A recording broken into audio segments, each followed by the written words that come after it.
ക്യാംലൂപ്സിൽ നിന്നും കെലോണയിലേക്ക്.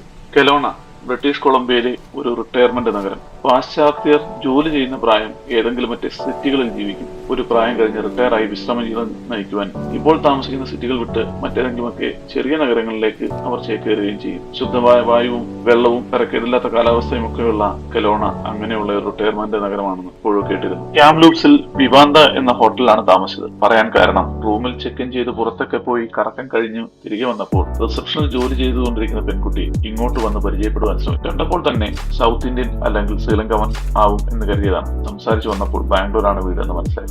ആ കുട്ടി നാട്ടിലെ കുഴപ്പമില്ലാത്ത ഒരു ജോലി രാജിവെച്ച് ഇവിടെ സ്റ്റുഡന്റായി വന്നതാണ്. ഇപ്പോൾ ഹോട്ടൽ റിസപ്ഷനിൽ ജോലി ചെയ്യേണ്ടി വരുന്ന അവസ്ഥയെക്കുറിച്ചും കാനഡയിൽ സ്റ്റുഡൻസ് കടന്നു പോകുന്ന ജീവിത സാഹചര്യങ്ങളെക്കുറിച്ചും PR കിട്ടാനുള്ള ബുദ്ധിമുട്ടുകളെ കുറിച്ചും ഒക്കെ വിശദമായി സംസാരിച്ചു.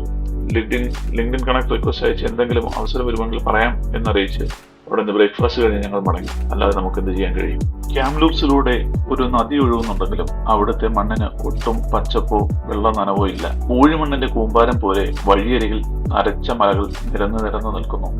മഞ്ഞ് കൊണ്ട് അങ്ങ് ദൂരെ വെള്ള വിരിച്ച മലനിരകൾ കാണുന്നതാണ് കണ്ണിന് ഏക കുളിർമ. ഇടയ്ക്കിടയ്ക്ക് സിഗ്നലുകൾ വരികയും അവിടെ കുറച്ച് കടകളും മദ്യഷോപ്പുകളും ഒക്കെ കാണുവാൻ കഴിയുന്നുണ്ടായിരുന്നു. ഇന്ന് വൈകുന്നേരത്തിന് മുമ്പ് തന്നെ നേരത്തെ പ്ലാൻ ചെയ്ത കങ്കാരു ഫാമിൽ പോകേണ്ടിയിരുന്നതിനാൽ ഡ്രൈവിനിടയിൽ എങ്ങും നിർത്തിയില്ല.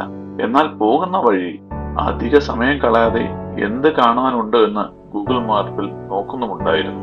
അങ്ങനെയാണ് മോണ്ടെ ലേക്ക് എന്ന് കണ്ടത്. കാനഡയിൽ എവിടെ പോയാലും അവിടെ ഒരു ലേക്ക് കാണും.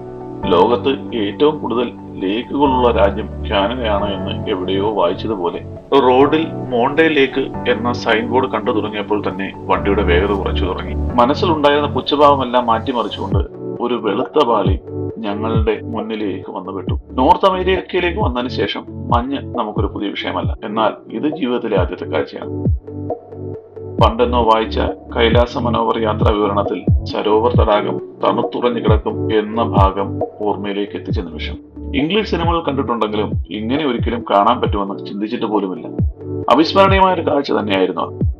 ഈ ട്രിപ്പിൽ ഒരിക്കലും മറക്കാത്ത അനുഭവം. കുറച്ചു നേരം അവിടെ ഐസിൽ കല്ലെറിഞ്ഞും ഐസ് പൊട്ടിച്ചുമൊക്കെ കളഞ്ഞതിന് ശേഷം ഞങ്ങൾ കങ്കാരു ഫാം ലക്ഷ്യമാക്കി യാത്ര തുടർന്നു. ഓൾഡ് വെർമൺ റോഡിലുള്ള കങ്കാരു ക്രീക്ക് ഫാം. ഇവിടെ വന്നതിന് ശേഷം എവിടേക്ക് ഇറങ്ങിയാലും ഇതുപോലെയുള്ള ചെറിയ ചെറിയ സംരംഭങ്ങൾ കാണാൻ കഴിയും. കുട്ടികളെയും ഫാമിലിയെയും 1-2 മണിക്കൂർ ചെലവഴിക്കാൻ പാകത്തിലുള്ളവ. അധികം ആൾതാമസമില്ലാത്ത ഒരു വില്ലേജിൽ ഡെവലപ്പ് ചെയ്തിരിക്കുന്ന ഈ ഫാമിൽ കയറി ചെല്ലുന്നിടത്ത് തന്നെ ഒരു പഴയ ഫയർ എഞ്ചിൻ കുട്ടികൾക്ക് കളിക്കുവാൻ പാകത്തിന് തയ്യാറാക്കിയിട്ടിരുന്നു. കുറേയധികം സമയം കേശുവും ശ്രീകുട്ടിയുമൊക്കെ അവിടെ കളിച്ചു. ഒരു കണക്കിനാണെന്ന് അവരുടെ നിന്നും അവരെ വിളിച്ച് ഫാമിന്റെ ഉള്ളിലേക്ക് കടന്നത്. ടെക്സസ് ടൊറന്റോയിലൊക്കെ പോയി ഓസ്ട്രേലിയയിൽ നിന്നും വരുന്ന 50-ലധികം കങ്കാരുക്കളെ ഇവിടെ വാങ്ങിക്കൊണ്ടുവന്നിട്ടുണ്ട്. 100 എന്ന മാജിക്കൽ നമ്പറിലെത്താനാണ് ഫാമിന്റെ ഉടമയായ സ്ത്രീ ശ്രമിക്കുന്നതെന്നും അടുത്തിടെ അവിടെ കങ്കാരു കുഞ്ഞുങ്ങൾ ഉണ്ടായെന്നും അവ കങ്കാരുവിന്റെ പൗച്ചിലാണെന്നും ഇതുവരെ ഫാംകാർക്ക് പോലും കാണാൻ പറ്റിയിട്ടില്ലെന്നും അവിടുത്തെ ഒരു സ്റ്റാഫ് വിശദീകരിച്ചു തരുന്നുണ്ടായിരുന്നു. ഫാമിന്റെ അകത്തേക്ക് കടക്കുമ്പോൾ കുറച്ച് ആടുകളും കങ്കാരുവും ഒട്ടകപ്പക്ഷിയും മയിലും കോഴിയും മുള്ളൻ പന്നിയും തത്തയും കുറെ പേരറിയാത്ത ജീവികളുമൊക്കെയായി കുട്ടികളെ ആകർഷിക്കാൻ പാകത്തിൽ അവർ കുറെ ജീവികളെ അവിടെ ഒരുക്കിയിരുന്നു. ഒട്ടുമിക്ക ജീവികളെയും തൊടുവാനും താലോലിക്കാനും ഒക്കെയുള്ള അവസരമുണ്ട്. ഓരോരിടത്തു നിന്നും ഇറങ്ങുമ്പോഴും കൈ സാനിറ്റൈസ് ചെയ്യാനും കഴുകാനും ഒക്കെയുള്ള സംവിധാനം അവർ അവിടെ ഒരുക്കിയിരുന്നു.